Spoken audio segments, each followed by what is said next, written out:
Martin Kabrhel, The Art of Psychological Warfare. YouTube script. Mind of a grinder. There is a specific feeling that happens at certain tables. It doesn't announce itself. It doesn't arrive with a bad beat or a difficult decision. It comes earlier than that, sometimes before a single significant hand has been played. It's a kind of ambient pressure, a low-grade static that gets between you and your thinking. You find yourself aware of sounds you wouldn't normally notice, the way someone moves, the timing of a comment that lands slightly wrong, a rhythm at the table that doesn't match your internal rhythm.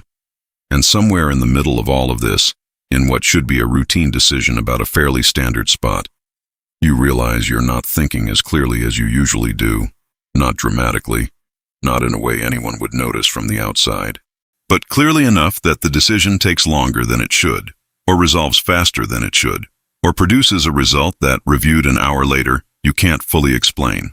This feeling is not unique to beginners. It happens to professional players, players with millions in tournament earnings, years of high-pressure experience, technical mastery that exceeds almost everyone they sit down against. It happens to them in specific environments, against specific opponents, under conditions that nobody has ever quite codified in a way that matches the lived experience of being in the middle of it. The thing that produces this feeling is not a hand. It's not a bluff or a 3-bet or a squeeze play. It's something that operates at a different level. A level most poker analysis never reaches because it's uncomfortable to examine, difficult to quantify, and sits in the space between what the rules allow and what the mind can actually withstand. The player this video is about operates in that space with a consistency that is, depending on your perspective, remarkable or disturbing or both. His name is Martin Kabrhel, and whatever you think of him, whatever you've heard, whatever you've seen, whatever reaction his presence at a table produces in you, he is one of the most instructive case studies in poker psychology available to anyone serious about understanding how minds actually work under pressure. Not because of his cards, because of what happens to other people's cards when he's at the table. And to understand what Kabrhel represents at a poker table, you first have to understand what poker psychology is not.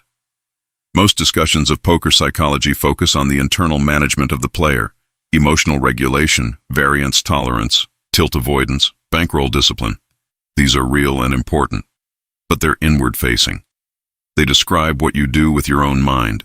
What gets discussed far less is the outward dimension, the degree to which one player can alter the psychological environment for everyone else at the table, not through cheating, not through anything the rules prohibit, but through the creation of conditions that systematically make clear thinking more expensive for the other players involved.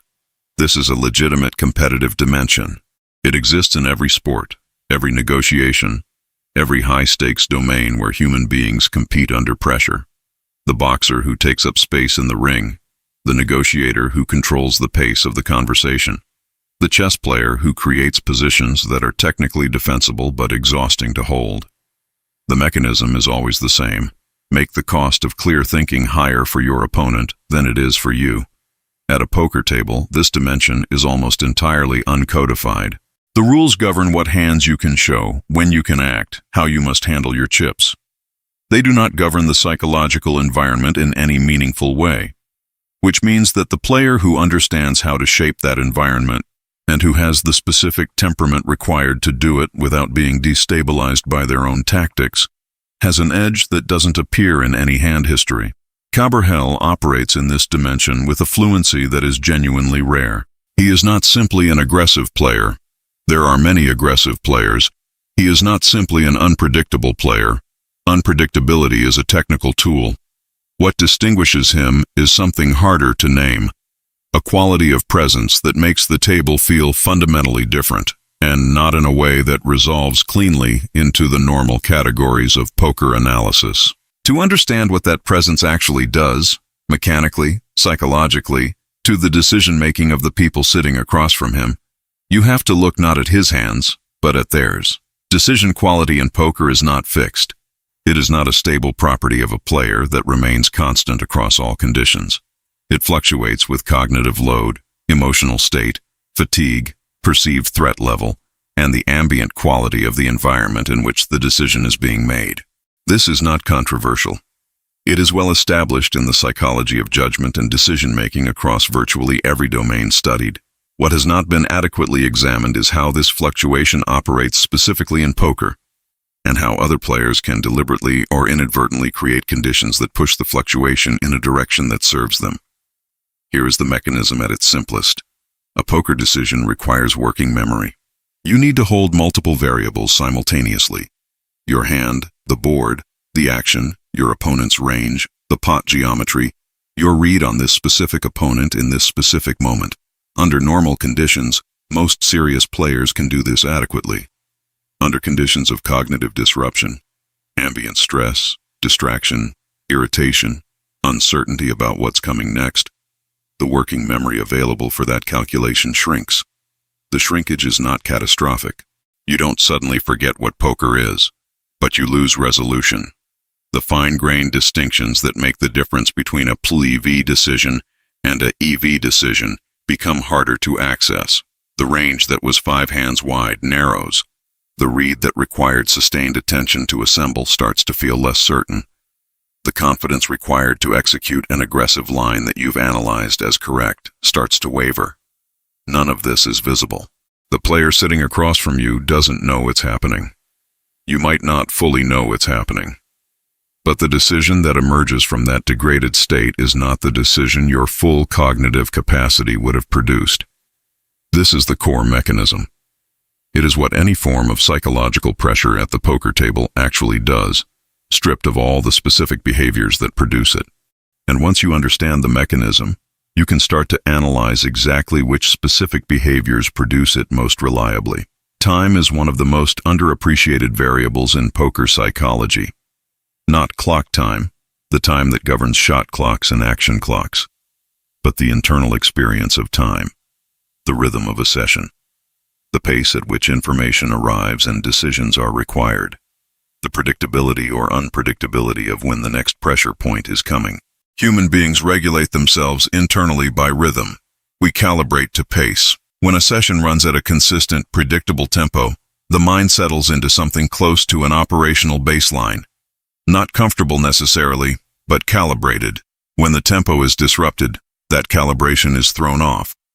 And calibration recovery costs cognitive resources that would otherwise be available for decision-making. Watch a table where Kabrhel is playing and you're watching a table where the tempo is never quite what anyone else has settled into. The timing of his actions is genuinely unpredictable, not in the strategic sense of mixing his timing to prevent reads, which every serious player does to some degree, but in the broader environmental sense, the moment in the hand where something is going to happen, some comment or movement or disruption, exists outside the normal rhythm of the game. This has a specific effect that goes beyond the individual hand. Even when he's not in a hand, the table remains in a state of mild anticipatory tension. Players are not fully relaxed during hands they're playing against each other, because the environmental baseline has been altered. The static is present even when the source of it is technically inactive. Whether this is deliberate or simply the natural expression of a specific personality at the table, and that question matters less than we tend to think.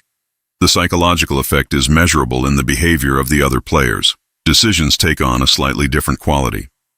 The table operates at a different frequency. And the players who are most sensitive to environmental disruption, whose performance depends most heavily on a stable ambient state, are affected most. There is a specific cognitive phenomenon called attentional narrowing that happens under stress. The brain, managing threat, begins to allocate attention more selectively. It focuses more tightly on the immediate perceived threat and less broadly on the full range of available information. In environments where physical survival matters, this is adaptive. In poker, where the optimal decision requires integrating a wide range of information simultaneously, it is almost always costly. When a player is irritated, unsettled, or operating in a state of ambient stress, even low-level stress that they wouldn't describe as tilting, their attentional field narrows. They see fewer variables. They weight some variables more heavily than the situation justifies, particularly variables related to the source of the irritation. They weight others less heavily. The range construction that should integrate 15 pieces of information integrates 8. The concrete poker consequence is predictable. Players facing an irritating or disruptive opponent start making decisions that are subtly simpler than the situation requires. They fold in spots where continued analysis would have revealed a profitable continue. They call in spots where patient analysis would have revealed a clear fold. The edge cases, the marginal spots that require the most sustained attention to navigate correctly, get resolved by reflex rather than analysis. This is why the claim that you can just ignore it consistently underestimates the problem. Attentional narrowing is not a choice. It happens below the level of conscious decision. You do not decide to pay less attention to your opponent's range when you're irritated. Your brain simply has fewer resources available to pay attention to it. The choice to ignore a disruptive opponent is available. The neurological consequence of their disruption on your cognitive processing is not something choice controls. The players who navigate this most successfully are not, primarily, the ones who have decided to be unaffected. They are the ones who have built an internal environment stable enough that the external disruption cannot sufficiently degrade the internal state to produce the attentional narrowing in the first place. That is a different problem entirely, and a much harder one to solve. There is a concept in game theory called mixed strategy equilibrium, the idea that optimal play in certain situations requires randomization, making yourself unpredictable in a way that denies your opponent the ability to exploit a pattern. Every serious poker player understands this at the strategic level. You mix your frequencies so that your range is balanced. You vary your timing so that your actions don't become readable. But there is another dimension of unpredictability that operates not at the strategic level, but at the environmental level. The unpredictability not of your strategic choices, but of your presence. The uncertainty not of which hand you're holding, but of what the next moment at this table is going to feel like. This environmental unpredictability is categorically different from strategic unpredictability, and its effects are categorically different. Strategic unpredictability makes you harder to read. Environmental unpredictability makes the table harder to inhabit, for everyone, including potentially yourself, though this varies dramatically by individual. Kabrhel's presence produces both simultaneously the strategic unpredictability of a player whose game genuinely doesn't conform to conventional patterns, combined with an environmental quality that keeps the ambient state of the table in flux. The two interact. When players are already managing the environmental disruption, their capacity to handle the strategic unpredictability is reduced. The cognitive load of operating in an unusual environment compounds the cognitive load of playing against an unusual strategy. This compounding is the real mechanism. Neither element alone produces the effect that both together produce. A chaotic environment with a standard player is manageable. A highly unconventional player in a calm environment is challenging but navigable. The combination, unconventional strategy embedded in a disrupted environment, creates something that exceeds what most players' internal resources can fully manage while simultaneously performing at their strategic ceiling. Strong players collapse mentally at this kind of table. This surprises people who haven't experienced it, and doesn't surprise at all those who have. The assumption is that technical mastery confers psychological protection, that the player who knows the game well enough will be insulated from environmental effects, because their decisions are grounded in analysis rather than in feeling. This assumption is incorrect, and the reason it's incorrect is worth understanding precisely. Technical mastery does not reduce the cognitive cost of operating in a disrupted environment. It may, in certain ways, increase it. The player who is using sophisticated range analysis, constructing multi-street lines based on complex opponent modeling, is using more working memory than the player making simpler decisions. In a disrupted environment where working memory is already partially occupied by the management of ambient stress, the sophisticated player has less margin. The disruption that takes a beginning player from adequate to somewhat degraded takes an advanced player from high-functioning to genuinely compromised. There is also an identity dimension. Strong players have something significant at stake in their performance at the table, not just financially, but in terms of how they understand themselves. The professional whose identity is built substantially around being the best player at the table faces a specific psychological threat in an environment where they cannot perform at their normal level. That threat activates ego-protective responses that compound the original disruption. They play slightly harder against the disruptive player than the game justifies. They make choices designed partly to reassert dominance. None of these choices are optimal. All of them are psychologically understandable. The result is that some of the most technically sophisticated players in the world have visibly struggled in environments where Kabrhel is at the table. Not because he outplayed them in a conventional sense, because the environment he produces is one in which their technical sophistication is not fully deployable. The question of legality is real and worth addressing directly, because it sits at the center of almost every public discussion about this style of play.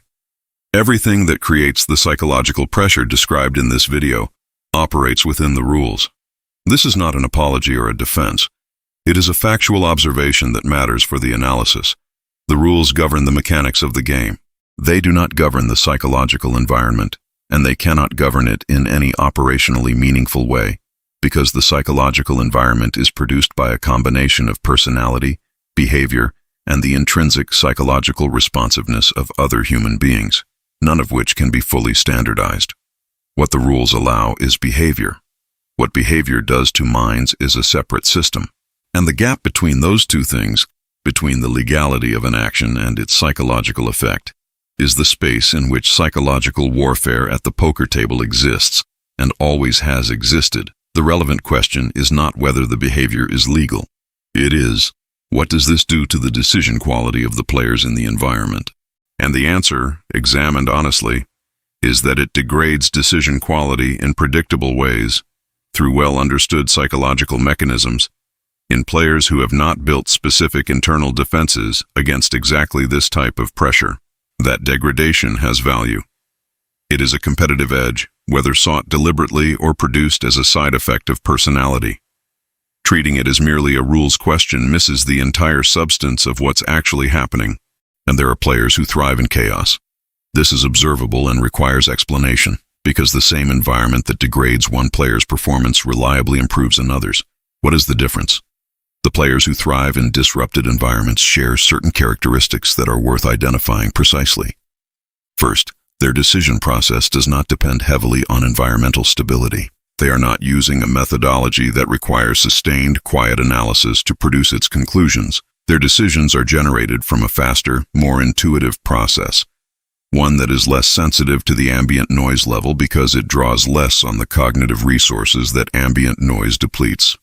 Second, their self-concept is not threatened by the chaos. They are not invested in the table being orderly, in the game proceeding according to conventional expectations, in being able to demonstrate their superiority through a process that they control. The disruption of conventional order does not register as a threat to them, which means the ego-protective responses that the disruption triggers in other players are simply absent.